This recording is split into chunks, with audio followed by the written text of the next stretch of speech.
So ito, good news from NTF LCAC. Okay, mga ka-team LCAC dyan. Kasi po, the government is on track to finish ito pong NPA threat within the year. Okay? The PBBM administration is very serious in finally putting an end dito po sa NPA na mga activities at yung kanilang organisasyon. From 1,500 members at the beginning of the year, mga around 400 po yung neutralize. So mga nasa around 1,100 ngayon. Of course, syempre, kailangan pigilan pa rin. Baka may mga ma-recruit na bago. Pero, kumbaga, kung titingnan nyo po, ay pa-decline yung kanilang membership. Wala na po silang malalakas na military fronts. Puro weekend military fronts na lang po sila. 11 na lang po yung natitira. Kumbaga nangyayari po ay mga pulutong-pulutong na lang, mga grupo-grupo na lang po. Nawala na po yung dating malakas na militia na may suporta ng barangay, may suporta. So, yun po ay na-dismantle na po lahat.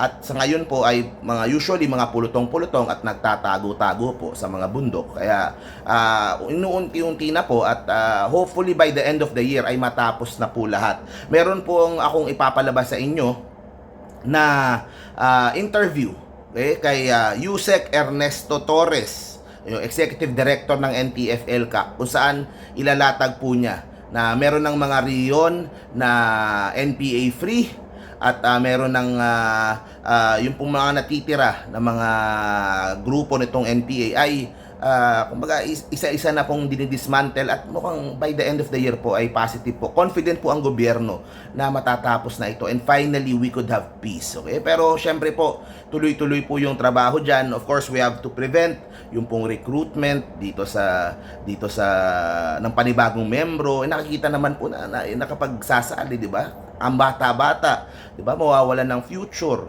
Lalabanan yung gobyerno na may daladalang armas. 'Di ba? Ano po ang ending, 'di ba? Kawawa yung pamilya nung pong mga nasasawi.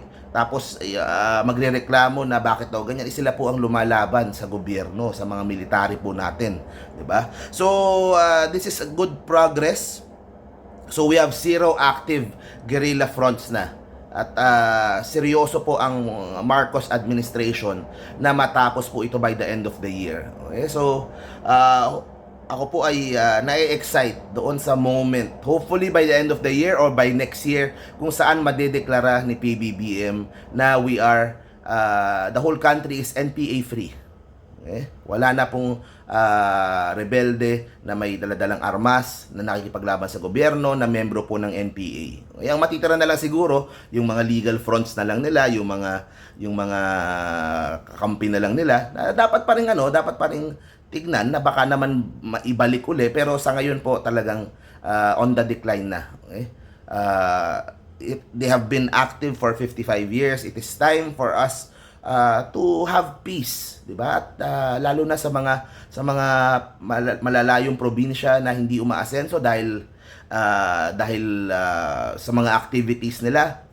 So hopefully po this time we could have lasting peace and lasting development sa mga probinsya, sa countryside pag natapos na po itong problema sa NPA. So ipapanood ko po sa inyo yung video ni Secretary ni Yusek Torres about sa gains ng Marcos administration dito po sa laban sa NPA. Let's watch this. To date, we have declared insurgency-free to 3 regions, namely Ilocos, Zamboanga Peninsula, and Davao regions. Just recently, we are pleased to announce that Surigao del Norte has been declared an insurgency-free province.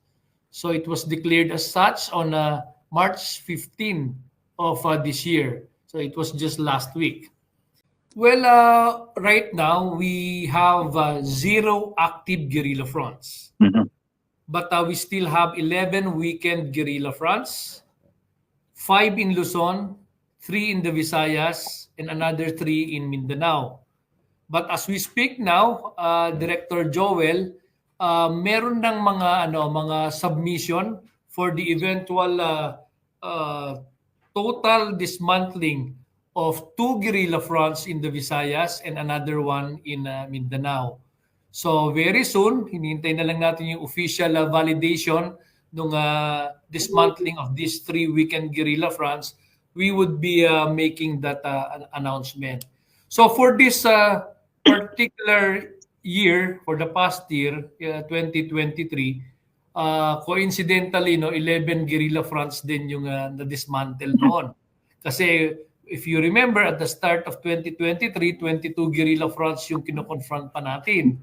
So naging 22 weekend guerrilla fronts, no? So yung 11 na dismantle last year. So with the neutralization of 1,042 members of the CTG and the recovery of 1,454 firearms and retrieval of 411 anti-personnel mines and the discovery of 283 hideouts. When we say that a particular area ay wala na yung guerrilla front doon, yung kanilang political and military structure has been dismantled already. Okay? Yung kanilang capability to launch violent activities has been degraded significantly, pero hindi naman po zero. Maaaring may naiiwan pa dyan ng isang squad, meaning mga 7 na katao na pwedeng magkasik ng lagim. Pero what is very important characteristic of a cleared area ay yung mass-based support nila at saka resource generation is almost nil. Meaning, yung mga tao doon mismo ang nagbibigay ng information na sa mga security forces natin kung sila ay nagre-recover or bumabalik pa doon to conduct atrocities or to extort money. The figures that we had at the start of the year is 1,500 sila. But we had received a report that from January to March, about 422 yung na-neutralize na. So we are looking at siguro mga 1,100 na lang yung may iwan dyan if we are to input and assume na wala na silang na-recruit back during that period of time. Although dyan naman part of our sustainment of our peace gains na effort natin, tatlo yung napaka-importante. We need to prevent the recruitment of our youth and student sector. No? Ikalawa, we need to look at the vulnerable sectors na hindi sila may exploit. And I'm referring sa labor sector, yung ating dito sa Manila, yung mga urban poor communities natin. The IP sector, isa rin yan na tinitingnan natin. And pangatlo, we need to prevent yung kanilang resource generation. Eto na naman, baka sa mga darating in preparation for the election, baka mamaya may mga attempt na naman silang mag-extort. But as we have experienced during the last election, very encouraging kasi po yung mga nilalapitan na mga tumatakbo for elective posts, sila na mismo yung nakikipagtulungan sa mga security sectors para at least ay hindi makapag-extort o hindi makapaghingi yung mga grupo na to, no? Nakaramihan naman ay nagpapanggap na lamang po bilang mga NPA pero actually buhay-buhay na lang, hanap buhay na lang nila yan.